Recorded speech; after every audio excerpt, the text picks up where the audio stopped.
Good morning friends. चला अभ्यासाला लागूया आता आपण. Open your textbook, page number 79 and now we are going to see the page number 80. 80 पान नंबर काढा तुमच्या टेक्स्टबुकचा. आणि आज आपण युनिट 3.4 पाहणार आहोत आणि त्या लेसनचं नाव आहे थिंक बिफोर यू स्पीक. म्हणजे बोलण्या अगोदर विचार करा असा याचा अर्थ होतो. And so before learning this lesson let us have chitchat activity. He chitchat activity आपण प्रश्नाच्या स्वरूपात दिलेली असते, ती आपण आधी शिकून घेऊया, तिचा आधी आढावा घेऊया आपण. मित्रांनो बघा, चिटचॅट ॲक्टिव्हिटीमध्ये फर्स्ट क्वेश्चन आपल्याला काय दिला आहे, असा आहे, do you right a diary. तुम्ही डायरी लिहितात का? डायरी म्हणजे तुमची दैनंदिनी, दररोजच्या घडामोडी आपण ज्याच्यात लिहितो. सकाळी उठल्यापासून तर रात्री झोपेपर्यंत आपण दररोजच्या घडामोडी आपण लिहित असतो. काही मुलांना ही सवय असते, खूप चांगली सवय आहे ही. आपण we should write our diary, we should possess our own diary. And in that diary we should write each and everything which we do from getting early in the morning till sleeping at night. Okay, सकाळी उठल्यापासून तर संध्याकाळी झोपेपर्यंत आपण काय काय घडामोडी झाल्यात आपल्या संदर्भात, चांगल्या वाईट, या सगळ्या लिहिण्याची आपण सवय ठेवली पाहिजे.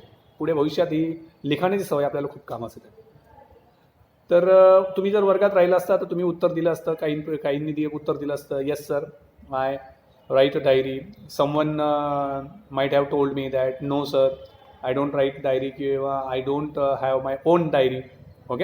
Okay, so next question is, do you write letters or notes to your friends and relatives. तुम्ही तुमच्या मित्रांना किंवा नातेवाईकांना, रिलेटिव्स म्हणजे नातेवाईकांना तुम्ही पत्र लिहितात का, नोट्स वगैरे लिहितात का त्यांना तुम्ही? जर तुम्ही लिहित असाल तर definitely your answer would be yes. Someone might have told that, might have answered that yes sir, I write letters or notes to my friends or to my relatives. Someone might have told that no sir, I don't write any letter or notes to my friend or relative. Okay, so and the next question is, do you ever fight with your friends. तुम्ही कधी तुमच्या मित्रांशी कधी मारामारी करतात का, भांडतात का तुम्ही? Definitely. You might have fought with your friends.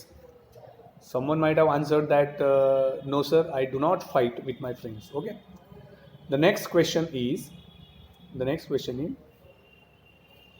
do you have arguments with your family members. arguments म्हणजे काय? वादविवाद करणे.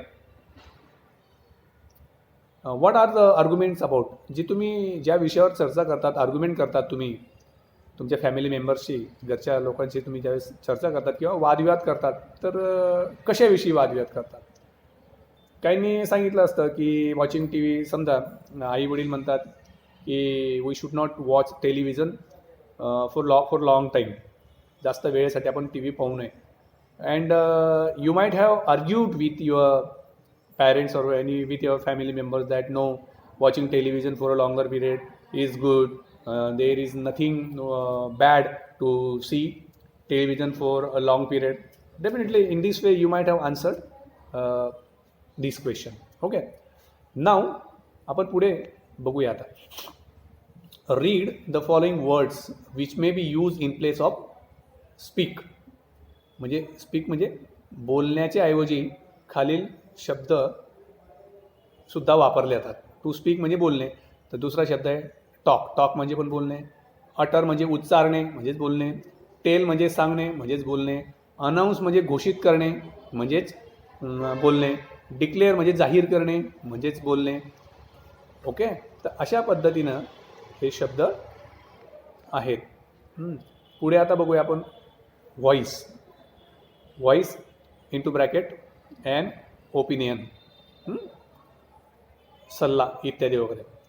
कन्वर्स, जसं कॉन्व्हर्सेशन असतं ना, कॉन्व्हर्सेशन संभाषण, कॉन्वर्स म्हणजे बोलणे, से म्हणजे म्हणणे बोलणे, चॅट म्हणजे आपण चॅट करतो, चर्चा करतो, बोलतो की नाही. गॉसिप म्हणजे गप्पा, लेक्चर म्हणजे व्याख्यान. कम्युनिकेट, टू कम्युनिकेट मीन्स देवाणघेवाण करणे. ओके. एक्सप्लेन म्हणजे स्पष्ट करणे. अफोर्ड ओपिनियन, सपोर्ट म्हणजे पाठिंबा. ओके. प्रेईज म्हणजे स्तुती करणे. रिकमेंड म्हणजे शिफारस करणे. रिक्वेस्ट म्हणजे विनंती करणे. आणि अर्ज म्हणजे विनंती करणे. ओके. तर अशा पद्धतीनं हे इथे आपल्याला सिमिलर मिनिंग असलेले शब्द आपल्याला इथे दिसत आहेत. पुढचा शब्द आहे प्लीड. टू प्लीड म्हणजे विनंती करणे. इंट्रोड्यूस ओळख करून देणे. मेन्शन म्हणजे उल्लेख करणे. डिस्कस चर्चा करणे. रिमार्क ऑन म्हणजे शेरा वगैरे असतो तो. त्यानंतर स्कोल्ड म्हणजे खडसावणे. क्रिटिसाइज म्हणजे टीका करणे. अच्छा. तर अशा पद्धतीनं हे असे समान मिनिंग असलेले शब्द आपल्याला इथे दिसत आहेत. बाकी तुम्ही बघू शकता पुढे. ओके. खाली काय म्हणतात बघा इथे activity. Tick the words you know and underline the ones that you do not know. Tick the words you know and underline the ones that you do not know. Find their meaning and pronunciation from a good dictionary. Okay. तर खाली काय दिलं प्रश्न. Which of these words have a positive meaning and which of these words suggest an unpleasant context. Okay. याच्यापैकी तुम्हाला किती शब्द माहीत आहेत आणि किती शब्द माहीत नाहीत ते तुम्ही टिक करायची. And if do not know the meaning or the pronunciation. Meaning म्हणजे अर्थ आणि प्रोनाऊन्सिएशन म्हणजे उच्चार माहीत नसेल तर see a good dictionary and find out those new and difficult words which you come across for the first time in this lesson. लक्षात. आता पुढची ॲक्टिव्हिटी असं आहे B. Try to translate these words into a mother tongue to show the different shades of meaning. आणि जे शब्द तुम्ही शोधून काढले आहेत त्यांना तुम्ही तुमच्या मातृभाषेमध्ये तुम्ही त्यांचं ट्रान्सलेशन करायचं आहे. तर मित्रांनो अशा पद्धतीनं ही ॲक्टिव्हिटी आपली होती. पुढे आपण जाऊया. लेसन आपण प्रत्यक्षात सुरू करणार आहोत. Think before you speak. Okay. Think before you speak. मी वाचतोय. फर्स्ट ऑफ ऑल आपण सुरुवातीला लाऊड रिडिंग घेऊया, मोठ्यानं वाचून घेऊया. Man was meant to listen more and talk less. That is why the great British statesman Benjamin Disraeli said, nature has endowed man with 2 ears and 1 mouth. Okay. पुढे, if man was meant to talk more and listen less, he would have 2 mouths and only 1 ear. Imagine how we would have looked. How strange with 2 mouths on the 2 sides and 1 ear at the center. And mind you, the ears are like funnels, open all the time. There is no door with which you can close them. Whereas if you have to speak even one single word, that word must pass through 2 walls, 2 fences. There is firstly the fence of these 2 rows of teeth. There is secondly the fence of the 2 lips. Before a word can be spoken, it has to pierce through these 2 walls, through these 2 fences. Therefore, we must think at least twice before we utter a word. A very wise man